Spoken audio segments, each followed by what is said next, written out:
une personne la semaine passée, une femme qui m'a expliqué que, tu sais, elle m'a dit, écoute, elle dit là, elle dit, il y a des psychiatres, il y a des directeurs d'école, des directeurs d'hôpital psychiatrique ou des psychiatres qui se lèvent et qui disent, là, c'est assez.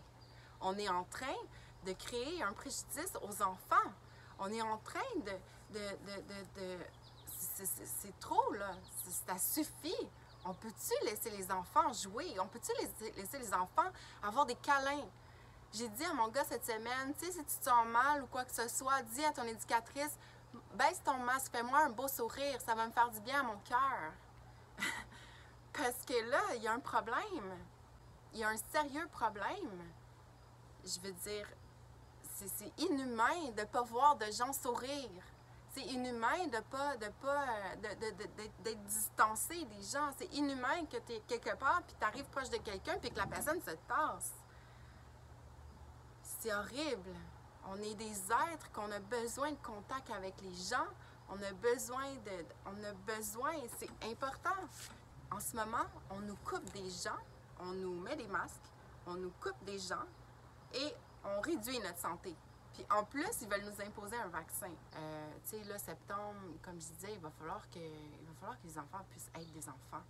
Parce que moi, c'est clair que je ne renverrai pas mes enfants à l'école si ça n'a plus de sens. Quitte à faire l'école à la maison, à avoir quelqu'un qui garde mes enfants, je veux dire, parce que moi, je travaille de la maison, j'ai cette possibilité-là, mais aussi, je veux m'entourer de gens qui voient comme moi ce qui se passe et qui veulent protéger leurs enfants. C'est important là, de s'entourer, de s'entourer de gens qui ont des valeurs comme nous, puis qui veulent justement partager, aider, s'entraider. Puis ici, je parle pas d'argent, je veux dire, moi, si je fais l'école à la maison pour mes enfants, ça va me faire plaisir d'aider d'autres parents de mon quartier ou, tu sais, pour justement, comme qu'on se crée un groupe d'entraide, puis que, tu sais, il faut revenir, avant, là, il n'y avait pas d'argent, c'était du truc. Il faut que les gens s'ouvrent à ça aussi. Il faut que, tu sais, chacun, on a quelque chose qu'on peut apporter aux autres. J'ai un groupe sur Facebook qui s'appelle Les Esprits Zen, que j'avais pas vraiment...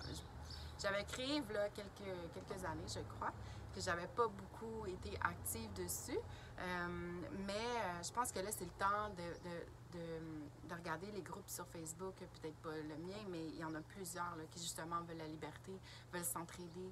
Je veux m'entourer de gens qui voient comme moi ce qui se passe et puis qui veulent justement partager, aider, s'entraider. On est des êtres souverains. On devrait être libres. On doit être libre. Il faut sortir de ce système-là. Il faut faire des choix maintenant sur qu'est-ce qu'on veut. Il faut passer à un autre niveau, il faut changer ça.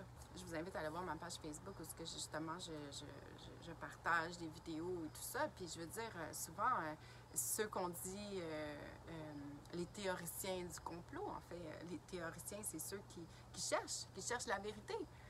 Mais les complotistes, là, c'est les mainstream médias, c'est ceux qui sont financés par Big Pharma, c'est ceux qui sont financés par... puis c'est plus haut, là, c'est les banques privées. Qu'est-ce que ces élites-là détestent? Ben, ils détestent l'amour, le partage, la compassion, la gratitude. Ils veulent pas qu'on soit là-dedans.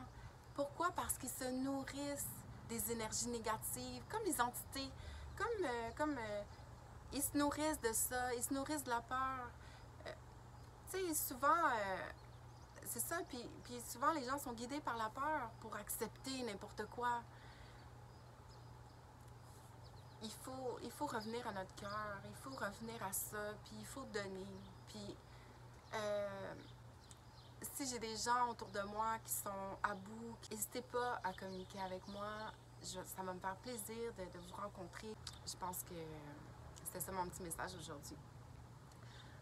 Essayez de garder l'esprit zen. Puis c'est sûr que si on fait rien, on ne réussira jamais.